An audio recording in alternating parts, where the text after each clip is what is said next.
was given this amazing opportunity to make a difference in other people's lives. And that's what it was all about.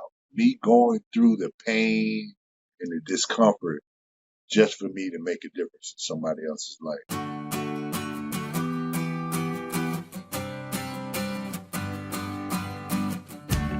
Hello, I'm LaVarne Burton. I'm Tamara Ruggiero.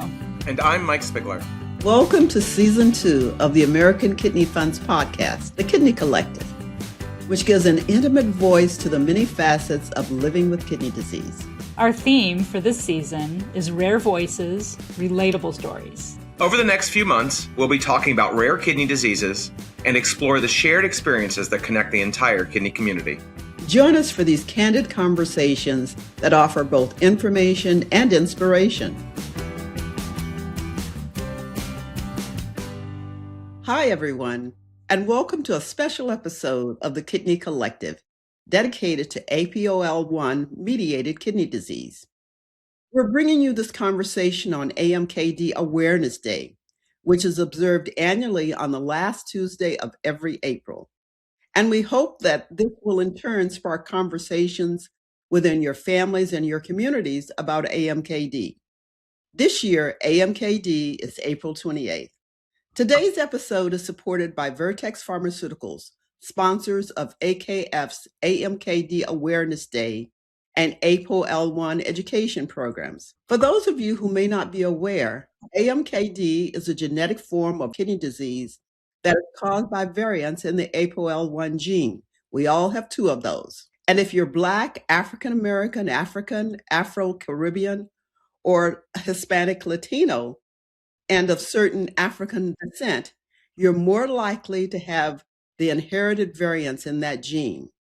And if you have variants in both copies of the genes, you have a greater likelihood of developing the serious disease. Today, we're honored to have someone who has shared his own AMKD story to help raise awareness and to educate communities. Alonzo Mourning. Alonzo and I have had the great opportunity to work together on a number of other occasions. Alonzo is a basketball Hall of Famer, an Olympic champion, and an NBA champion who is now inspiring countless people through his humanitarian efforts and his kidney health advocacy. Welcome, Alonzo. Thank you, LaVarne. Really humbled and grateful that you have me on the podcast. LaVarne, I just want to thank you for your advocacy and all the work that you're doing in the kidney health space. You know, it's so much needed, you know, especially because it's affecting millions and millions of people, not just in our country, but around the world. You know, so every voice that we have educated is extremely important. So thank you for what you do. Thank you so much, Alonzo. And I certainly want to thank you. But before we start talking about AMKD, Right. I want to talk a little bit about basketball. No, okay. And I know that the Miami Heat had a really exciting night last night. Yes. So maybe our audience would like to hear something about that. It was a historic night where one of our players that we drafted 9 years ago, we drafted him number 14 out of Kentucky. And I tell you, when we drafted him, considering Bam coming from very humble beginnings, single mother, grew up in a trailer park, and he grew up hungry and loved.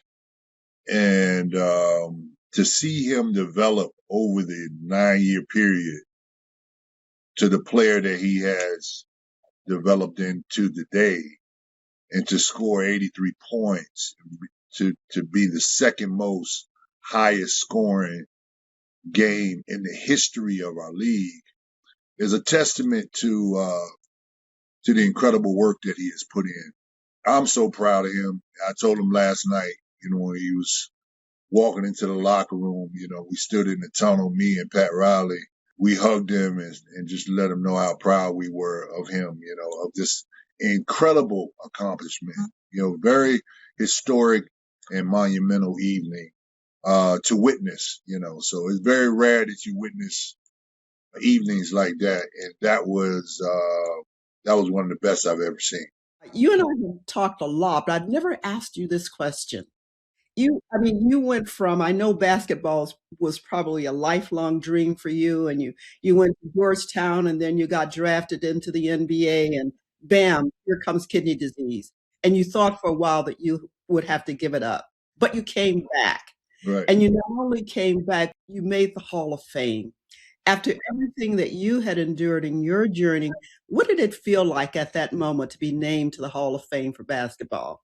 Well, it's the pinnacle of your career, of any career, any sports career, to be acknowledged and to be enshrined and identified as one of the best to have contributed to the game of basketball. So there's a fraternity, a small fraternity of us that are inducted every year. I was fortunate in 2014 to have been identified as one of those individuals. And I'm grateful. I truly am, considering all the obstacles I've had to overcome as a person as well as a player, health wise and what have you, and to still have been able to climb the mountaintop and achieve, the ultimate prize. That's really tremendous, tremendous for anybody in the sport, but especially for someone who has had as many challenges as you have had. So I know you've heard it so many times, but congratulations again. Thank you. Thank you, LaVarne. I appreciate that. It means a lot. And it's something that nobody can ever take away from me, So, when I'm dead and gone, my grandkids will be able to visit Springfield, Massachusetts, see their grandfather enshrined in the Hall of Fame, So that's a blessing. It truly is. Yeah. And you've turned back and given your blessings back to the community. You and your family have worked with underserved communities in South Florida, as well as working as an advocate for the kidney community. What inspired you to give back in that way, both in the community and through your advocacy for kidney disease patients? Well, LaVarne, what has inspired me most is understanding where I came from. We all have journeys. And in the beginning of my journey, I think of these angels and the people that planted seeds in me, all the listeners, and I'll speak for you as well. We're all here because of other people's contributions. I'm so grateful for those angels in my life, coaches, teachers, family members, my foster mom, Fanny 3, my biological parents, what they did for me, the contributions that they made, and I say to myself, wow, why am I the special one?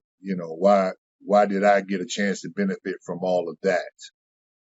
Because there's a lot of kids that didn't have those angels that kind of fell into a victim of circumstances and unfortunate circumstances. I'm very grateful to have had them in my life, and I wouldn't be sitting here talking to you without them, So understanding that, LaVarne, I knew that I had a responsibility to pay it forward. And so what they instilled in me, and my foster mom especially, she was a very giving person. She was a faith-based woman. She was a retired school teacher, so she taught me how to value education. She taught me so much about responsibilities of being a man and being respectful. But more importantly, she taught me a lot about God and having faith. And she helped me understand that part of that responsibility is service to others. And I didn't quite realize it until much later.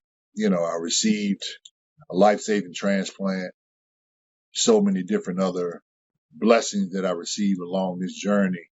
And I realized that, hey, I'm not just here for basketball, to entertain people.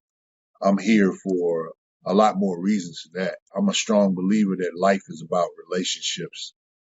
And I took advantage of the relationships that I had, and I created my foundation where we provide educational opportunities to thousands and thousands of children and families in the inner city. All our services that we provide and graduating 100% of our kids from high school, 90% of our kids go to college and graduate, mainly all first generation scholars. All of what we provide are free of charge. They don't pay 1 cent. I look at it as God's work. He's just doing his work through me. And I'm so grateful for the opportunity to just give back. And also this kidney situation that I had to deal with. Been 22 years, post transplant now. Adversity introduces a man to himself. So I went through this life-changing situation. I said to myself, wow, what good can come out of this? And the good that has come out of this is being able to have a conversation with you about this and to be able to speak to other people personally about what I've gone through to encourage them to take a better approach and be proactive with their health, so service. That's what it's all about. Giving back, making a difference. I love that expression. Adversity introduces a man to himself. And I can tell you, as a mother myself, that your foster mother, I know would be so proud of everything that you've done and that you are doing. Let's talk a little bit about your kidney disease journey. When were you first diagnosed and what symptoms did you have that led you to seek a diagnosis? I was first diagnosed in 2000 at the Summer Olympics in Sydney, Australia. And in 2003, my nephrologist and healthcare team concluded that I needed a kidney transplant, but initially when I was first diagnosed, I noticed lethargy and swelling in my legs and what have you. And I kind of ignored it because I was ignorant to the symptoms of kidney disease, and that was the last thing on my mind, because I was still playing in the Olympics. I was actually still competing for a gold medal when I was dealing with all these symptoms, So I fought through it, and it's a testament to how great a shape I was in. So I fought through everything, ended up coming home, winning the gold medal and everything, winning Olympic Player of the Year at that time, Olympic Basketball Player of the Year. So it's amazing how with all the symptoms I was dealing with, that I was still able to compete on the court at the level I was able to compete at to win a gold medal. Talk about mind over matter. Then I came back to get ready for the season, and that's one of my nephrologists and my healthcare team noticed these abnormalities in my body chemistries. And through that, they recommended a nephrologist, and they did a biopsy, and then the rest was history. They found out that I had a rare kidney disease called focal segmental glomerulosclerosis. It's a disease which I later learned was a form of AMKD. And at that moment, when you're coming back from the Olympics, normally you come back from the Olympics and you have a parade or you go to the White House or something like that. You did those things to celebrate, and then you were headed to the doctor. And somewhere in that journey, the doctor said, here's this very young man. I just want a gold medal at the Olympics. And the doctor says, you're approaching kidney failure, and how did that feel at that moment that you were told that? At the time, I'm gonna tell you, when I got the news, LaVarne, my head fell in my hands, and I asked God, not why me, but why right now? Because I'm a strong believer that we plan our calendar every day. We do. We always talk about our caliber, what we got to do every day, but God guides our steps. I had these intentions to go into the season and start the year off and get ready for this, a championship run. Pat Riley had made some trades, and brought some new players in. I was ready to go, and I was like coming off this amazing year where I was first team all NBA and, defensive player of the year, all of these accolades, and then bam, life just happens, I felt like I was a picture of health, and I was at the top of my career. Scared for myself, for my family. I was overwhelmed. But now I realized, I was given an opportunity to help others. That's what it was all about. I was given this amazing opportunity to make a difference in other people's lives. And that's what it was all about. Me going through the pain and the discomfort just for me to make a difference in somebody else's life.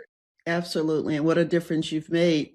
And then they told you that you have to have a transplant. How did you go about finding a donor? I'm fortunate enough to have, my mom has 5 sisters and 5 brothers. So I have a lot of cousins and uncles and aunts. And my dad has 2 sisters. So I had a lot of options. I had a big family, so I had a lot of people come in. They came to New York and they all got tested. I had about 30 people come in. It was pretty amazing. You had your own tribe. Yeah. Yes, yeah.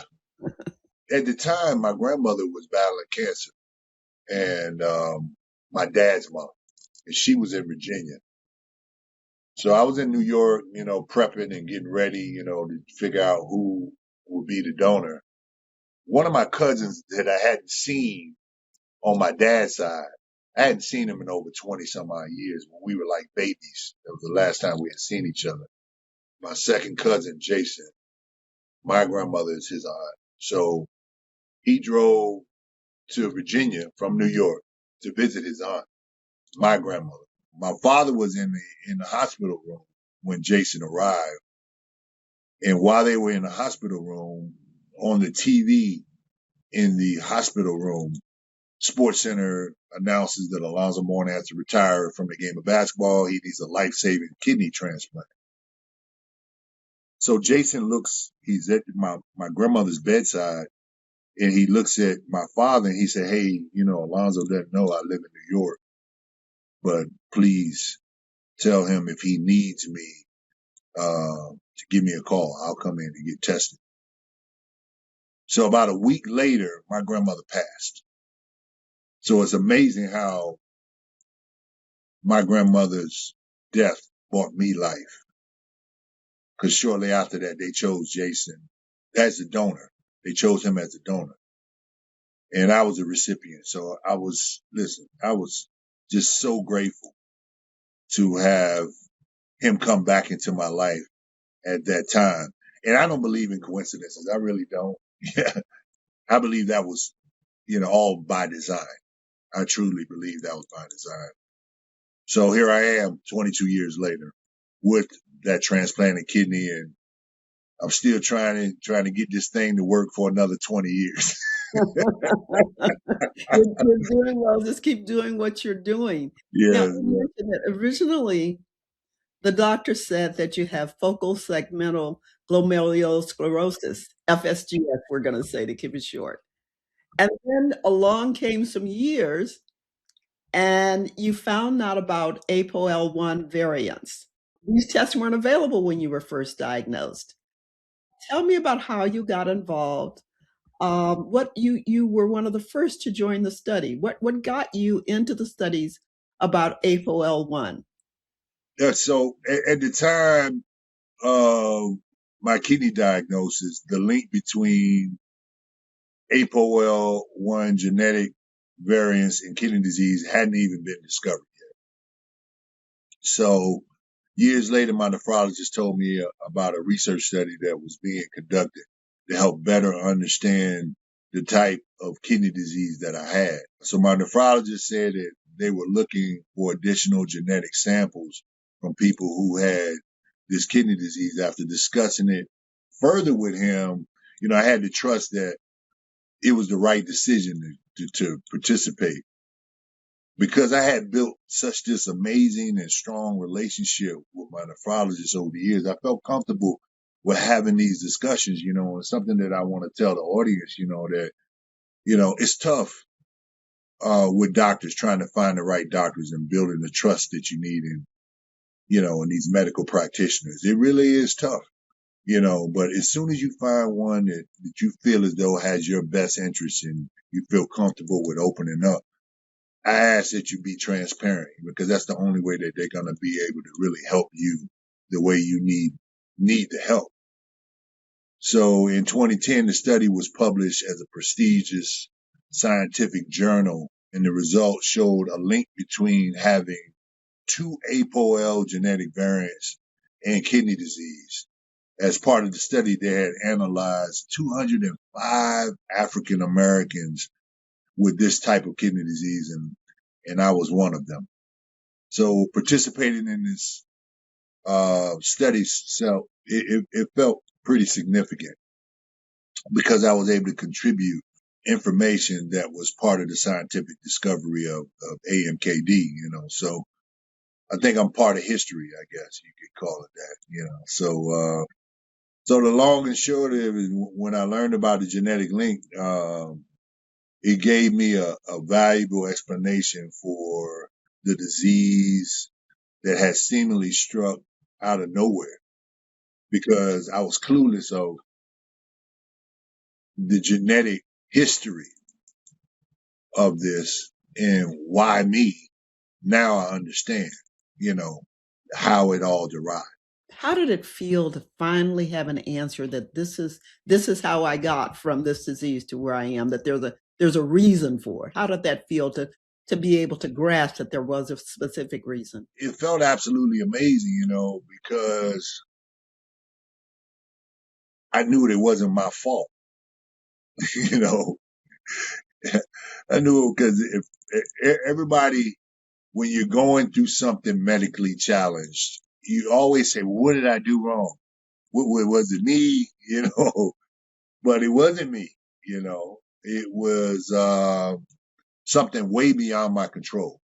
Do you recommend genetic testing for others who have a kidney disease and don't know the cause? Well, first of all, I encourage everyone to be proactive with their health, number one. And I recommend everyone that has any signs and symptoms of kidney disease, swelling, lethargy, feeling extremely tired, whatever it is, I recommend that you go to your doctor and find out what's best for you. Learning the genetic cause of a condition was empowering for me. It truly was. It provided a clear answer as to why kidney disease developed despite being in peak physical health. It reinforced that knowledge is power.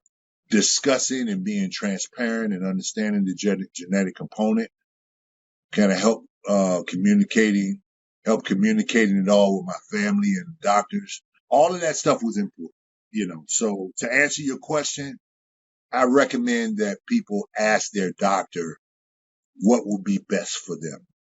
That's what I recommend. So just like I did, just like I had a conversation with my doctor, find a doctor that you trust, do that. And then somebody that's knowledgeable of the space of genetic testing, of AMKD, find somebody that's aware of that and ask them if you should get genetically tested. And you've been doing a lot through your Power Forward campaign in partnership with Vertex Pharmaceuticals to really make sure that people know about APOL1 mediated kidney disease. Tell us about that partnership. I think Vertex, they are one of the leaders in the pharmaceutical space as it pertains to changing the narrative. And I'm grateful for the partnership because I like the fact that they want to help people.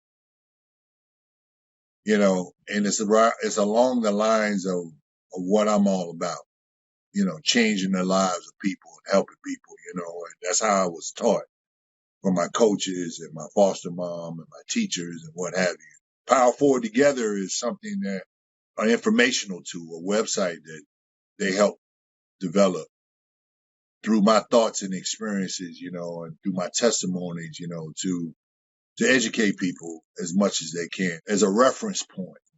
People can kind of go to and get information that they need in order to help navigate through this tumultuous life of kidney disease. When we think of the challenges of kidney disease, AMKD in particular, what do you wish that people, what was one thing that you'd like to leave that you wish people knew more about or understood better? That it's not your fault. So important. Yeah. Yeah. I want them to understand that it's not your fault and that don't get down on yourself. That, obviously there's scientists and technology is advancing, to help people like me and you deal with kidney disease a little bit better, So here I am 22 years later, but I had a life-saving transplant, but helping them also understand that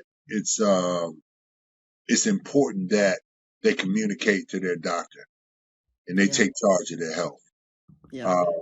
Don't look in the mirror and say, why me? Because first of all, there's people out there that have it a whole lot worse than you do, regardless of what you're dealing with. So it could be worse. And then outside of that, there's something that you can do. So being proactive with your health, being an active participant in your own health. I had a friend of mine tell me a story. He said he got invited to a trip. They went white water rafting. It was the first time he had ever done it. And he said he was scared to death because he's not a great swimmer. They told him that everybody has to wear a life jacket. The instructor was telling them, like, hey, when you get out on that water, there's a strong possibility you're going to fall off that raft. And the instructor said, don't panic. You're going to be underwater for about 10, 15 seconds. Just hold your breath. And then when you resurface, look around and see where the boat is and swim like hell to the boat, because we can't come back and get you. So at that moment, you have to be an active participant. In that moment, you have to be an active participant in your own life, in your own health, So this is no different. This is no different, instead of looking around, pointing to somebody else to do it for you. No, you got to do it yourself. You got to start educating yourself. You got to find the right doctors, communicating with doctors. You got to do all these things.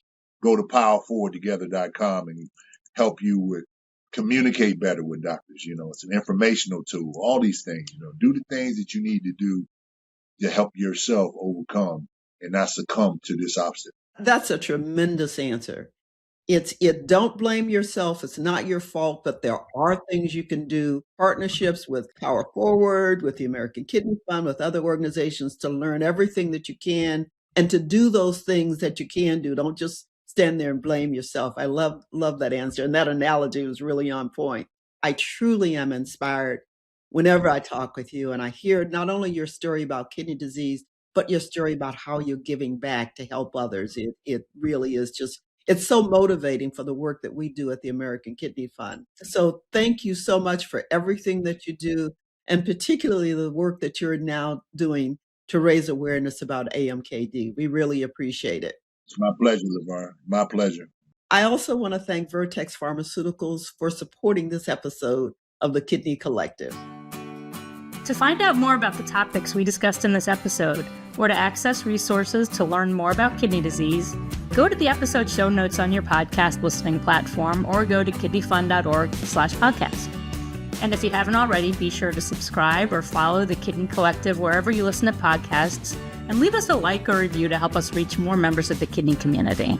You can also follow AKF on all major social media platforms, including Facebook, Instagram, TikTok, Blue Sky, LinkedIn, YouTube, Twitter, X, or whatever comes next. Join us next time. Remember that even in the toughest moments, there's hope ahead, and the Kidney Collective and AKF are here for you now.